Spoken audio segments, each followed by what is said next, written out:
মায়ের দোয়া লও, বাবার দোয়া লও হে মুমিন, বাবার দোয়া লও। বন্ধুগণ, বলছিলাম মায়ের চাইতে আপন কেউ নাই, বাবার চাইতে আপন কেউ নাই। এই বাপকে আমরা কষ্ট দিচ্ছি, মাকে কষ্ট দিচ্ছি। বুড়ি বলে হযরত আবু বকর সিদ্দিক রাদিয়াল্লাহু তাআলা আনহুকে যখন মায়ের কাছে নিয়ে গেলেন, মা জননী একবার আবু বকরের চেহারার দিকে তাকায় আর একবার চোখের পানি ফেলে, আবু বকর তোকে না বলছিলাম মুহাম্মদের সাথে হাঁটিস না, চলিস না, তুই তো ধ্বংস হয়ে যাবি। শেষ পর্যন্ত মুহাম্মদ সাল্লাল্লাহু আলাইহি ওয়াসাল্লামের কারণে তুই খেয়েছস। আবু বকর সিদ্দিক যখন হুঁশ ফিরে এলো, মা জিজ্ঞাসা করতেছে, বাপজান তুমি কি খাবা বলো, তুমি আগে পানি খাবা নাকি নাস্তা খাবা? আবু বকর সিদ্দিক বেহুশ থেকে হুঁশ হওয়ার পরে সর্বপ্রথম বলতেছে, মা আমি কোনো কিছু খাবো না, আমার জন্য সমস্ত খানা হারাম, আমি কিছু খাবো না যতক্ষণ পর্যন্ত আমার নবী মুহাম্মদুর রাসূলুল্লাহ সাল্লাল্লাহু আলাইহি ওয়াসাল্লাম কেমন আছে কবরটা না জানান, ততক্ষণ আমি আবু বকরে কিছু খাবো না। আল্লাহু আকবার। আগে বলো নবী কেমন আছে? कि मोहम्मद से वफा तूने हम तो तेरी है, ये जहाँ चीज़ है क्या लौह कलम तेरी है। যে মুহাম্মদের জন্য লৌহে কলম আর আজিম সব কিছু তৈরি হয়েছে, আগে সে মুহাম্মদের কথা বলো, নবী কেমন আছে? আবু বকরের মা বলতেছে, আমি এই সময়ে নবীর খবর কোথায় পাবো, নবীর খবর কার থেকে জানবো? হযরত আবু বকর বলে, ওমরের বোন ফাতেমা নামক একটা মহিলা আছে, তুমি তার কাছে যাও, তিনি নবীর খবর জানবে, তিনি মুসলমান হয়েছে। আবু বকরের মা ওমরের বোন ফাতেমার কাছে গেলেন, ফাতেমা রাসূলের খবর নিয়ে আসলেন। আবু বকর সিদ্দিক রাদিয়াল্লাহু তাআলা আনহু বলেন, রাসূলের খবর আনলে হবে না, আমাকে নবীর কাছে নিয়ে যেতে হবে। রক্তাক্ত শরীর নিয়ে, বেদনা শরীর নিয়ে হযরত আবু বকরকে ধরে ধরে নবীর কাছে চলে গেলেন। মুসলমান কিন্তু 40 জন। আবু বকর সিদ্দিক নবীর নূরানি চেহারা দেখে পাগল হয়ে গেল আর বলতেছে, নবীরে আপনার কালিমার জন্য, আপনার জন্য আমি মার খেয়েছি, আমি খানা বন্ধ, পানি বন্ধ, আমার রিজিক বন্ধ, আমি কিছু খাবো না, শপথ করেছি যতক্ষণ আপনার নূরানি চেহারা দেখবো না ততক্ষণ আমি আবু বকর কিছু খাবো না। রাসূলুল্লাহর নূরানি চেহারা দেখার সাথে সাথে আবু বকর মুস্কি হেসে দিয়ে বললেন, নবী রে আপনি সুস্থ আছেন, আমার কলিজা শান্তি হয়ে গেল। আল্লাহু আকবার। নবী মোর পরশমণি, নবী মোর সোনার খনি, নবী নাম জপে যে জন সেই তো দোজাহানের দনি, নবী মোর পরশমণি। আল্লাহু আকবার বলেন না। হযরত আবু বকর সিদ্দিক রাদিয়াল্লাহু তাআলা আনহু যেমন নবীর প্রতি এত ভালোবাসা ছিল, সমস্ত খানা পানি ত্যাগ করেছেন, নাস্তা ত্যাগ করেছেন, যতক্ষণ নবীর চেহারা দেখবে না ততক্ষণ পর্যন্ত কিছু শান্তি হবে না। আমরা সেই আবু বকরের উত্তরসূরি, আমরা সেই কালিমার উত্তরসূরি। ফ্রান্সের বেয়াদব ম্যাক্রন যখন নাকি রাসূলুল্লাহর শানে ব্যঙ্গ করেছেন, পৃথিবীর 200 কোটি মুসলমান আমরা জানিয়ে দিয়েছি, যতদিন পর্যন্ত বিশ্ব নবীর শানে বেয়াদবি করে ততদিন পর্যন্ত ওই বেয়াদবদের বিচার না হওয়া পর্যন্ত আমাদের জিহাদ বন্ধ হবে না, হবে না, হবে না, ঠিক না? রাসূলের শানে তারা বেয়াদবি করে, রাসূলকে ব্যঙ্গচিত্র করে, রাসূল কি কত কিছু করে, অথচ মুসলমানরা কলিজার চাইতো রাসূলকে ভালোবাসে, ঠিক কিনা? আপনারা যদি এখানে বসে শুনেন, চকরিয়ায় আপনার বউকে 7 জনে দর্শন করেছে, সহ্য করবেন? আপনার মাকে ডাকাতি করতেছে 7 জন, সহ্য করবেন? মায়ের দর্শন, বউয়ের দর্শন যেমন আমরা সহ্য করতে পারবো না, রাসূলুল্লাহর সাথে বেয়াদবি আমরা মুসলমান সহ্য করতে পারি না। যারা এই রাসূলের শানে বেয়াদবি করে তাদের বিরুদ্ধে আমাদের জিহাদ আছে কি নাই? যারা এই রাসূলকে ব্যঙ্গ করে, যারা এই রাসূলকে কটূক্তি করে, যারা এই রাসূলের শানে বেয়াদবি করে, নিশ্চয় জানতে হবে তাদের জন্ম ঠিক নাই। অবৈধ বাবার অবৈধ সন্তানরাই নবীর শানে বেয়াদবি করতে পারে, ঠিক কিনা? আমরা জানিয়ে দিতে চাই, ফ্রান্সের শুধু ম্যাক্রন নয়, পৃথিবীতে যত জায়গায় বেয়াদবি হবে, একটা মেসের কাঠি দিয়ে যেমন সমগ্র দুনিয়া জ্বালানো সম্ভব, ইমানদারের ইমানের আগুন মেসের কাঠির চাইতে আরো বেশি শক্ত, ঠিক কিনা? আমাদের হাতের আঙ্গুল পাঁচটা পাঁচ রকম, একটা বাটি, একটা লম্বা, আরেকটু আরো লম্বা, আরেকটু বাড়ি, আরেকটা মোটা, কিন্তু খানা খাইতে পাঁচটা একই জায়গায় হয়ে যায়, ঠিক কিনা? হয়তো আমরা বাংলাদেশি, কেউ পাকিস্তানি, কে হিন্দুস্তানি, এক একজন এক এক দেশের হতে পারে, মহাদেশ ভিন্ন হতে পারে, ভাষা ভিন্ন হতে পারে, এলাকা ভিন্ন হতে পারে, আমার বন্ধুগণ আঞ্চলিকতা ভিন্ন হতে পারে, স্বাস্থ্যগত ভিন্ন হতে পারে, সাইজগত ভিন্ন হতে পারে, মুখের রুচি ভিন্ন হতে পারে, দল ভিন্ন হতে পারে, আওয়ামী লীগ, বিএনপি, জামাত, জাতীয় পার্টি, হেফাজত, যে পার্টি করুক না কেন, this is your personality matter, এটা আপনাদের ব্যক্তিগত ব্যাপার। তবে আমরা যত ভিন্নতা দেখি না কেন, যত দল করি না কেন, আমরা আমাদের আল্লাহ এবং রাসূলের ক্ষেত্রে এক না দুই, কোরআনের ক্ষেত্রে এক না দুই, ইসলামের ক্ষেত্রে এক না দুই। যদি আল্লাহর শানে, নবীর শানে বেয়াদবি করে মাইক্রোনের মতো বেয়াদবরা, কারা কারা নবীর জন্য রক্ত দিবেন? জিহাদ আল্লাহকে দেখায়। আল্লাহ আমাদের হাত কবুল করে নাও। আরো জীবন আমিন, আরো জীবন আমিন। হাত নামায়। আল্লাহ বলেছেন কদ আফলাহাল মুমিনুন, যারা এরকম সত্যিকার মুমিন হতে পারে তারাই হবে বিজয়। সুবহানাল্লাহ। এই আয়াতের অনুবাদে আল্লাহ বলেন কদ আফলাহাল মুমিনুন, সকল ইমানদারগণ বিজয়ী হবে। কারা বিজয়? বিজয় হয়েছে, হবেই, সাকসেস ইনডিড, নিশ্চিত সফল ইমানদাররা, হোয়ার বিলিভার, যারা ঈমান এনেছে আল্লাহর উপর তারাই একমাত্র সফল। এবার ঈমানদার দাবি করলে হবে না, তাদের কি কি থাকতে হবে? আল্লাযীনা হুম ফি সালাতিহিম খাশিউন। ঈমানদার বলে দাবি করলে হবে না, তাদের কয়েকটা গুণ থাকতে হবে।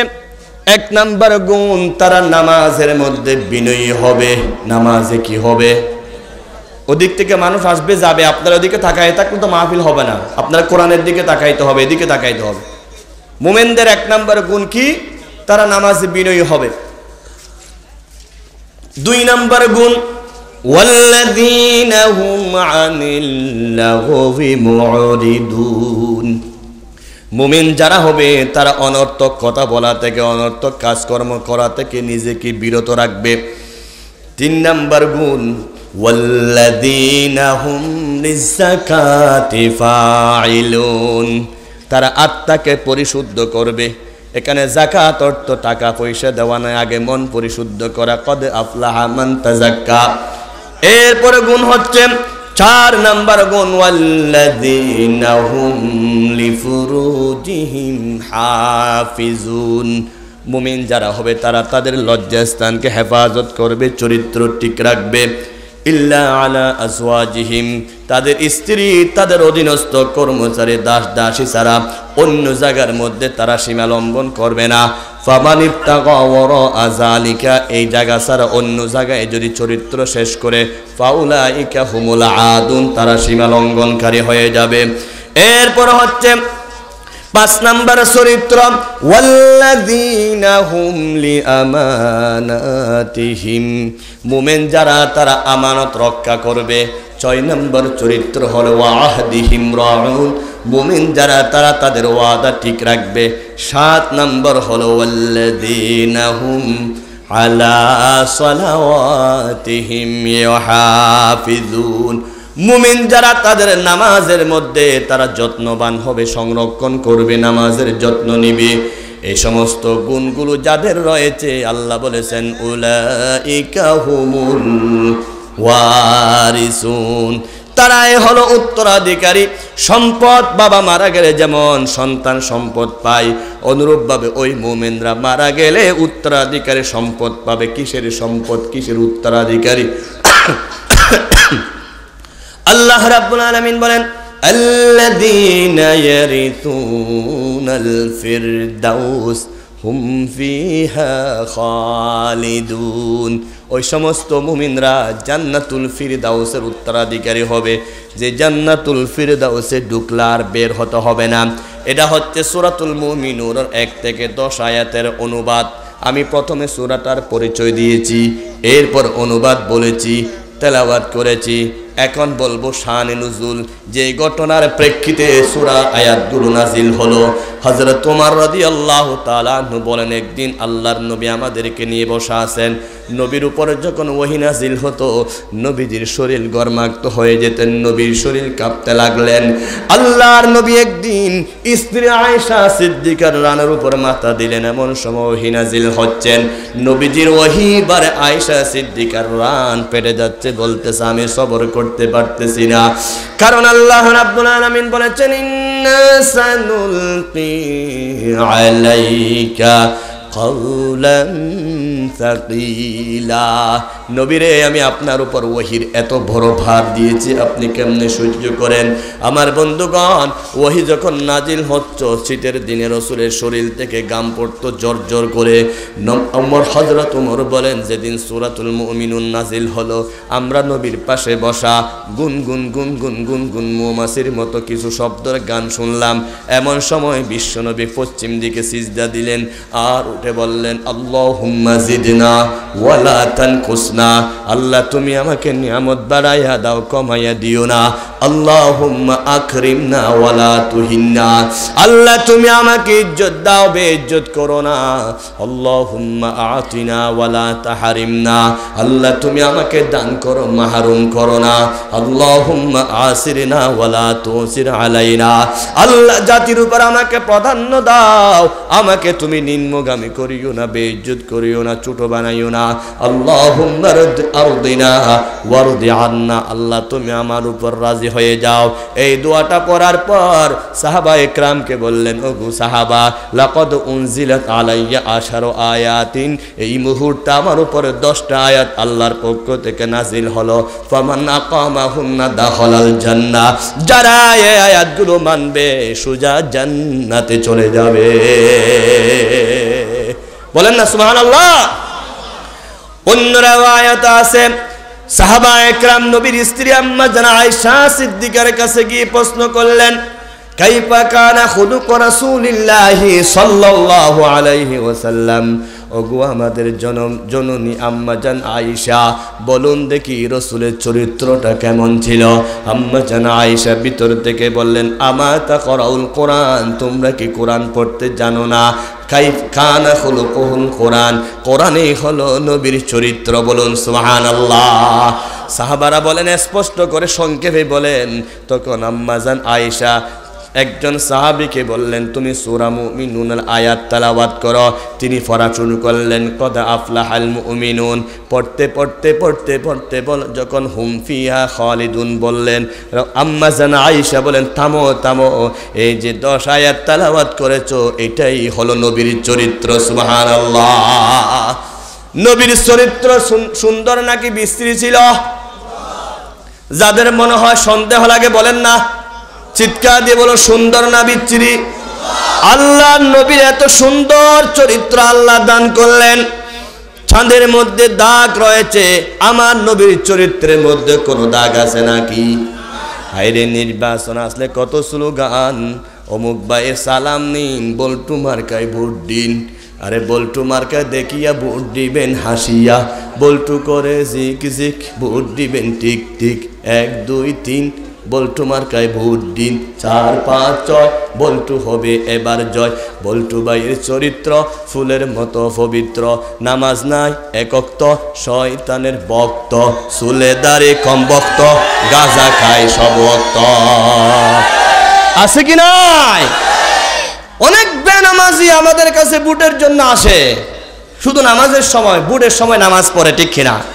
বেনামাজি ভোটের সময় নামাজ পড়তে যায়, সেই নামাজের ছবিগুলো পত্রিকায় পাঠায়, পত্রিকায় দিয়ে দাও আমি এখন নামাজ পড়তেছি, ঠিক কিনা? আমার বন্ধুগণ বলছিলাম, তাদের চরিত্র ফুলের মতো পবিত্র বলে, এটা সত্য না মিথ্যা? বেনামাজির চরিত্র ফুলের মতো পবিত্র হতে পারে নাকি? আমরা বলবো বিশ্ব নবীর চরিত্র না না, ফুলের চাইতেও পবিত্র। একটা দেশ সরকার দেশ চালানোর জন্য কয়েকটা মন্ত্রণালয় ভাগ করে, কৃষিমন্ত্রী, স্বরাষ্ট্রমন্ত্রী, পররাষ্ট্রমন্ত্রী, অর্থমন্ত্রী, শ্রমমন্ত্রী, এলজিআইডি মন্ত্রী, অনেক মন্ত্রী থাকে, কিন্তু আল্লাহ রাব্বুল আলামিন পুরা বিশ্বকে চালানোর জন্য বিশ্ব নবীকে পররাষ্ট্রমন্ত্রী বানান নাই, বিশ্ব নবীকে স্বরাষ্ট্রমন্ত্রী বানান নাই। আল্লাহ রাব্বুল আলামিন বলেন আমার নবী হলো চরিত্রমন্ত্রী। রাসূল কি মন্ত্রী? বলেন না সবাই, রাসূল কি মন্ত্রী? রাসূলকে চরিত্রমন্ত্রী বানালেন। শরীয়তুল্লাহ জিহাদির কথা নয়, কোরআনের কথা। কার কথা? আল্লাহ রাব্বুল আলামিন বলেন ওয়া ইন্নাকা লাআলা খুলুকিন আযীম। বিশ্ব নবীর চরিত্র এত মহান ছিল, কত মহান তুমি মাপে শেষ করে যাবা না। আযীম বলা হয় যার আমি কত গভীরতা কত মাপা যায় না, যার আরিদ কত প্রশস্ততা কত মাপা যায় না, যার তৌল কত লম্বা কত মাপা যায় না, তাকে বলা হয় আরিদ। আমি আজিম। বিশ্ব নবীর এমন চরিত্র কখনো মানা যায় না। কারণ স্বরাষ্ট্রমন্ত্রী যদি চরিত্রবান না হয় তাহলে যে কোনো মুহূর্তে দেশের মধ্যে মানুষ খুন হতে পারে। পররাষ্ট্রমন্ত্রী যদি চরিত্রবান না হয় তাহলে বাহির থেকে আমার বন্ধুগণ দেশে দুশ্মনরা ঘরে ঢুকতে পারে। শ্রমমন্ত্রী যদি চরিত্রমন্ত্রী না হয় হাজার হাজার শ্রমিকরা দুনিয়া থেকে মারা যেতে পারে, বেকার হয়ে যেতে পারে, ঠিক কিনা? সব মন্ত্রণালয়ের দায়িত্ব যিনি থাকবেন তার যদি একটা জিনিস থাকে চরিত্র, তাহলে সব কিছু ঠিক হয়ে যাবে। কারণ ইংরেজিতে কথা আছে money is lost nothing lost, health is lost something lost, but character is lost everything lost. তুমি যদি তোমার টাকা হারিয়ে ফেলো কিচ্ছু হবে না, আবার আসবে। যদি শরীর হারিয়ে ফেলো একটু কষ্ট পাবা, অসুস্থ হয়ে যাবা, কিন্তু চরিত্র যদি হারিয়ে ফেলো তোমার জীবন সব শেষ হয়ে যাবে, ঠিক কিনা? সেজন্য আল্লাহ রাব্বুল আলামিন নবীকে কোন মন্ত্রী বানালেন? জবান খুলে বলুন কোন মন্ত্রী? আল্লাহ রাসূল বলেছেন ইন্না মিন খিয়ারিকুম আহসানিকুম আখলাকা, তোমাদের মধ্যে সবচাইতে দামি মানুষ যার চরিত্র সুন্দর। কারণ চরিত্রই সবচাইতে বড় নিয়ামত। আয়না দেখার সময় বলতে হয় আল্লাহুম্মা হাসানতা খালকি ফাহাসিন খুলুকি। মুনিব রে, আমার অবয়ব গঠন সুন্দর করেছে, আবার চরিত্রটা সুন্দর করে দাও। কিয়ামতের দিন মিজানের পাল্লায় সবচাইতে ভারী জিনিস হলো চরিত্র। যার চরিত্র ঠিক থাকে সে গরিবের টাকা মারতে পারে না, যার চরিত্র ঠিক থাকে সে আলেম ওলামাকে গালি দিতে পারে না, যার চরিত্র ঠিক থাকে সে আলেমকে ঘাট মটকাইয়া দিবে বলতে পারে না, যার চরিত্র ঠিক থাকে সে হাত পাবে না আলেম মারবে বলতে পারে না, যার চরিত্র ঠিক থাকে সে মাদ্রাসাকে গালি দিতে পারে না, যার চরিত্র ঠিক থাকে সে আলেম ওলামাকে বেইজ্জত করতে পারে না, যার চরিত্র ঠিক থাকে সে আলেম ওলামাকে ফাঁসির মঞ্চে নিয়ে যেতে পারে না, যার চরিত্র ঠিক থাকে আলেম ওলামাকে বছরের পর বছর জেলখানায় দিতে পারে না, ঠিক কিনা? চরিত্র যার ঠিক তার সব ঠিক, ঠিক কিনা? চরিত্র যার না তার কিচ্ছু নাই। Health is lost something lost, character is lost everything lost. চরিত্র শেষ, সব শেষ।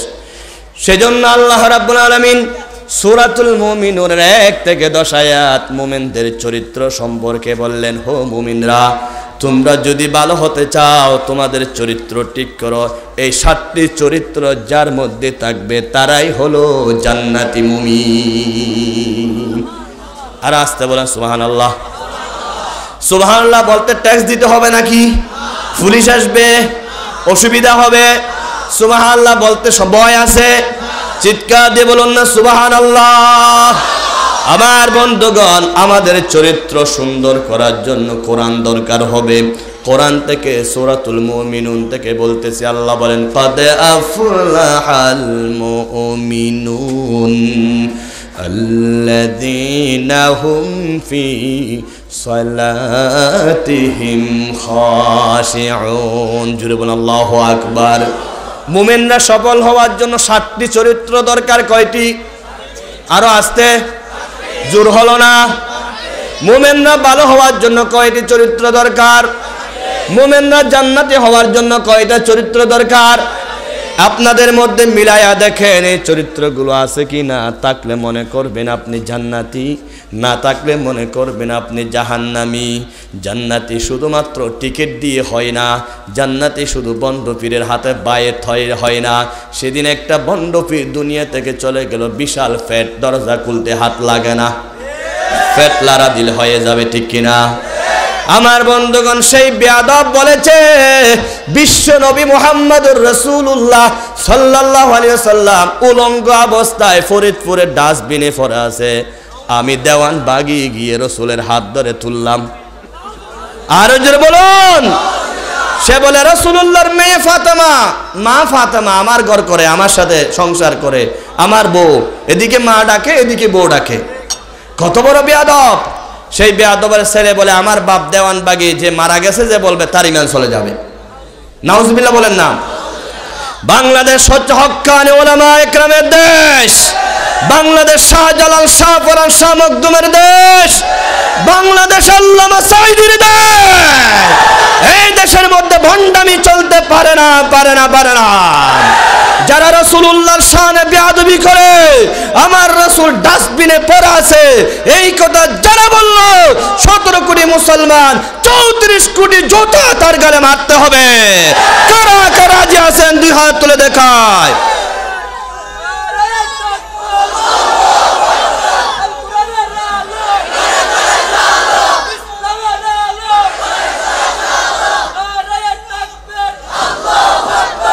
বন্ধুগণ, চরিত্র ঠিক করার জন্য 1 নাম্বার হলো নামাজ।